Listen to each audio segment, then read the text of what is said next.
புரதச்சத்தும் இரும்பு சத்தும் வைட்டமின்களும் நிறைந்த முருங்கைக்கீரை பொடி இட்லி, தோசை, சாதம் எல்லாத்துக்குமே தொட்டு சாப்பிட செம்மையா சூப்பரா இருக்கும். சப்ஸ்கிரைப் பண்ணாதவங்க சப்ஸ்கிரைப் பண்ணிட்டு வீடியோவை ஸ்கிப் பண்ணாம முழுசா பாருங்க. வீடியோக்குள்ள போகலாம் வாங்க. ஆரோக்கிய உணவும் அற்புத வாழ்வும்.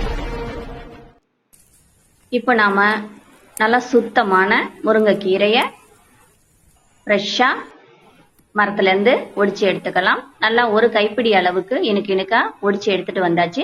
இதை நம்ம எல்லாத்தையுமே உருவி ஒரு முரத்துலயோ இல்ல ஒரு பெரிய தாம்பூலத்திலையோ போட்டு பரவலா பரப்பி வச்சு வெயில்ல நல்லா மொறுன்னு காய வச்சு எடுத்துக்கலாம். பாக்குறதுக்கே எவ்வளவு அழகா இருக்கு பாருங்க. இது எல்லாமே நல்லா மொறுன்னு காய வச்சு எடுத்தாச்சு. ஒரு பவுல்ல வச்சாச்சு. இப்போ ஒரு எண்ணெய் சட்டியில ஒரு ஸ்பூன் துவரம்பருப்பு, ஒரு ஸ்பூன் உளுந்தம்பருப்பு, ஒரு ஸ்பூன் கடலைப்பருப்பு போட்டு நல்லா வறுத்து எடுத்துக்கலாம். கருக்கிடாம வறுத்துக்கணும். இது பொன்னிறமா வந்ததும் நம்ம காய வச்ச முருங்கைக்கீரையை கொட்டி விட்டு லைட்டா வறுத்துக்கிட்டா போதும். இத ஒரு பவுல்ல மாத்திட்டு ஆற வச்சிடலாம். அடுத்ததா அதே எண்ணெய் சட்டியில ஒரு டேபிள் ஸ்பூன் நல்லெண்ணெய் விட்டுட்டு 6 காஞ்ச மிளகாய் போட்டு கருக்கிடாம வறுத்துக்கலாம். இது வறுபட்டதும் இது கூட ஒரு பெரிய முழு பூண்டு தோலை உரிச்சிட்டு கட் பண்ணி போட்டு இதையும் நல்லா வதக்கி விட்டுறலாம். இது வதங்கின பிறகு ஒரு ஸ்பூன் ஜீரகம், ஒரு ஸ்பூன் மல்லி, 4 இனுக்கு கருவேப்பிலை இவ்வளவும் போட்டு நல்லா வதக்கி விட்டுறலாம். இது கூட ஒரு ஸ்பூன் மிளகும் போட்டு வதக்கி விடலாம். சின்ன நெல்லிக்காய் அளவு புளி சேர்த்தும் வதக்கி விட்டுறலாம்.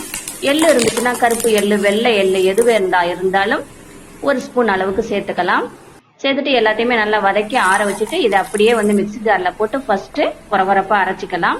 இப்ப இது கூட நம்ம முருங்கை கீரையோட சேர்த்த எல்லா பருப்பெல்லாம் சேர்த்து நல்லா பவுடர் பண்ணிக்கலாம்.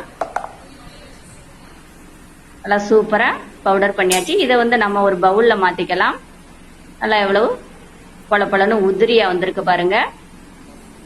இப்ப இதுல ஒரு டீஸ்பூன் சால்ட், 1/4 டீஸ்பூன் பெருங்காயத்தூள் போட்டு நல்லா மிக்ஸ் பண்ணி விட்டுறலாம். மிக்ஸ் பண்ணி விட்டு இன்னொரு பவுல்ல மாத்திக்கலாம்.